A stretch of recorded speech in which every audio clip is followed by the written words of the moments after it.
In today's video, I'm gonna show you how to beat one-sided low back pain in 3 simple steps. If you're new here, my name is William and I teach people just like you how to overcome years of chronic low back pain by mastering their mindset, improving their movements, and building smarter strength. So if that's you, you're in the right place.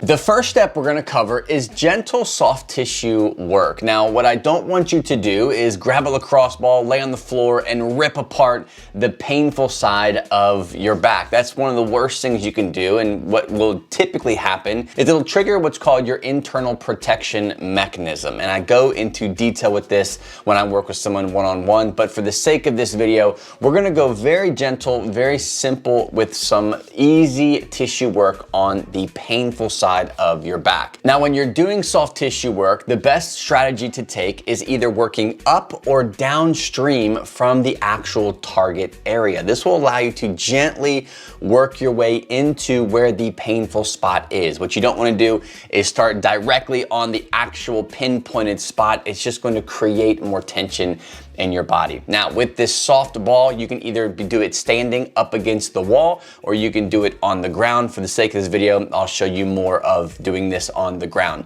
I'm gonna take my ball and just simply lay on it. Usually I like to start upstream from the area of tension, and I'm gonna simply just try to gently roll onto that tennis ball or that racket ball and begin to massage this area in a very gentle way. Now, the best way to do this, in my opinion, is working up and down on that specific muscle, but also going left to right. So I'm kind of working and massaging over that erector muscle, going left to right on that actual ball. The key with this is not to spend too much time in one area. I know it might feel good to just put that ball on something, press into it and sit there for 3 minutes, but when you come off of that ball, it can really trigger more spasms, more irritation, and we're trying to just gently allow these muscles to relax instead of kind of freak out and go into protection mode.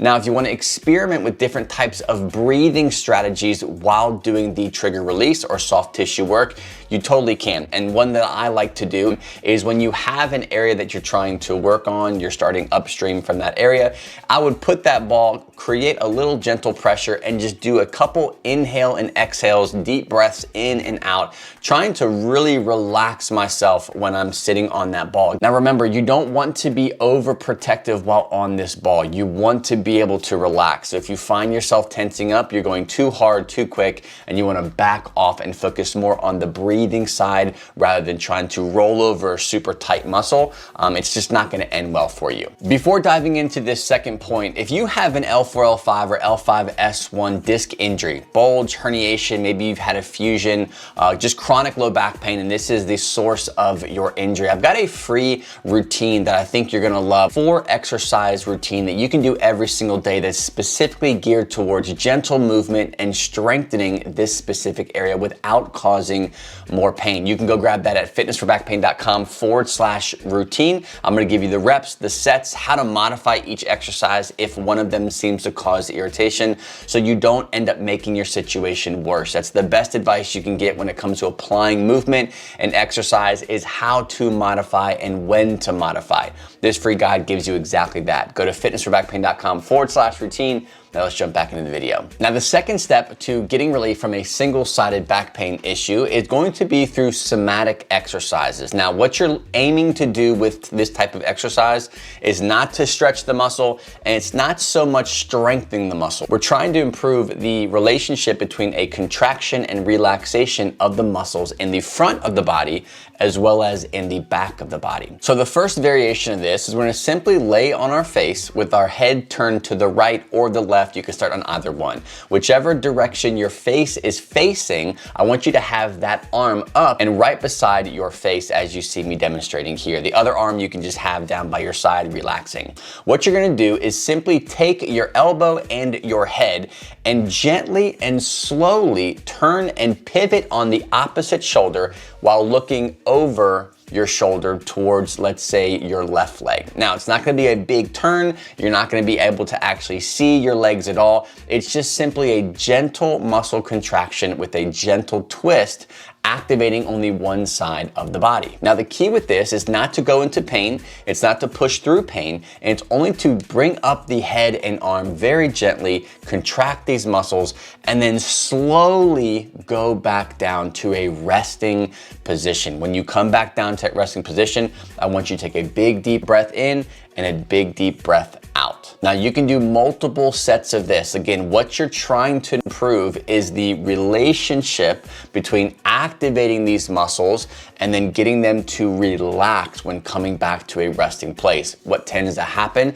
when we are overguarded, overprotective, and we are in a lot of pain, we will stay stiff, we will stay contracted. So despite the movements that we might be doing, they never actually relax. Now, you're gonna repeat this on both sides of the body. Once you've done that exercise, you can move on to the next round of this, and this is going to incorporate both the upper body and the lower body. So let's start back with the side that we started with, our face facing the right or the left, with the arm up by that face and the other arm down by our side. What you're going to do at the same time as you lift and turn slightly, pivoting on the opposite shoulder, you're going to lift the opposite leg of the arm that is up. So you'll be creating a very gentle extension with a gentle twist along with a leg lift in the back. What you're trying to do is simply activate the muscles in the glutes, in the low back, while creating a gentle rotation while looking over your shoulder. Remember, this is not to be done through pain, up to pain. You want to be gentle, completely relaxed, and focusing more on your ability to contract these muscles, both on the upper body and the lower body, and then bringing them back down to the floor, completely relaxing, taking a few deep breaths to ensure that these muscles have, in fact, relaxed. You can do 4 to 5 reps on one side, and you're going to repeat the same exercise on the opposite side. Now, this third step in this process is now building strength. Hopefully by now you've given a little bit of tissue work, some massaging to kind of relax and lengthen some of these muscles. Then we've gently learned the relationship of relaxation and contraction and getting these muscles to really actually relax as best that we can and get away from that protection mechanism. Now we're going to actually build strength and resilience in these tissues. Now, there's a lot of different exercises that you can use when it comes to single-sided pain, and one of the favorite ones that I like to use is single arm kettlebell carries. To do this, you're going to grab a weight that you can tolerate. It's not going to increase your pain, but still challenge you at the same time. You'll have the weight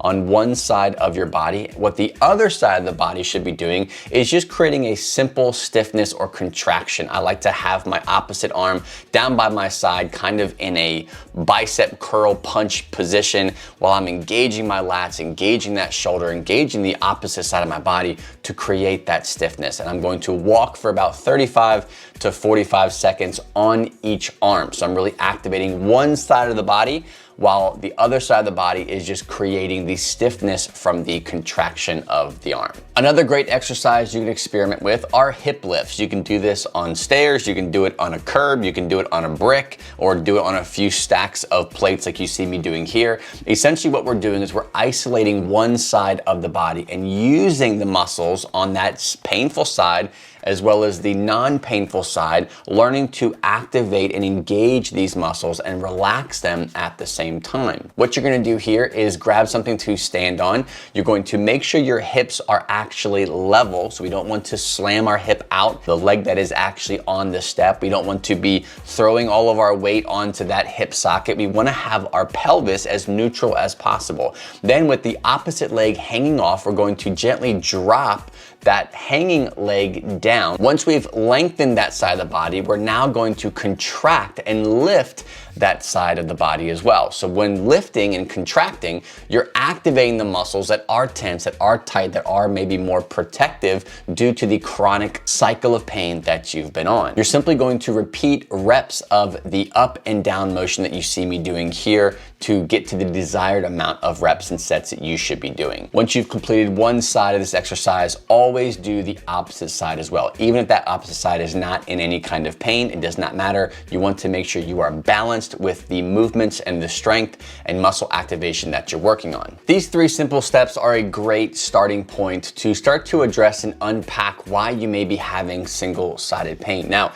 if you've tried these exercises out, you've been doing them for a couple of days or a couple of weeks, and your pain's just getting getting worse or nothing's really happening, you may have a deeper issue, which is a very common thing to deal with. It's something that I work on with students inside of my Strength and Pain Relief Accelerator program. This is my one-on-one coaching program where we take people from chronic pain who have tried everything from PTs to acupuncture to chiropractors to surgery to injections. They feel like they've tried everything with no luck, and we take them from being confused and seeing no results to actually having freedom from their pain through what I call my hybrid relief method. If you feel stuck, if you feel like you're that person who has tried everything and nothing seems to be working, you can simply reach out to me by going to fitnessforbackpain.com/apply. That'll just give us an opportunity to have a simple conversation to see where you're at, what you're doing now, and what you need to actually start seeing the results. Now, if I can help you, I'm more than happy to share more details on that, but I'm not for everybody. So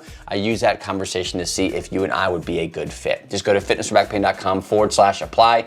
Let's chat and we'll see if we can get you out of pain. Before you run off, again, if you have an L4, L5 or L5-S1 disc injury, bulge, herniation, you've had a fusion and you're in pain, you want to learn some simple movements and exercises to bring relief to this area, go grab my free guide. Go to fitnessforbackpain.com/routine. I give you 4 exercises that touch on some of the most gentle activation and strengthening exercise that you can do for your specific situation, along with the reps, sets, and modifications that you're going to need in case one of the exercises does not fit you specifically. Just go to fitnessforbackpain.com/routine, grab that, it's yours free. Thanks so much for watching, guys. God bless, and I'll see you on the next episode.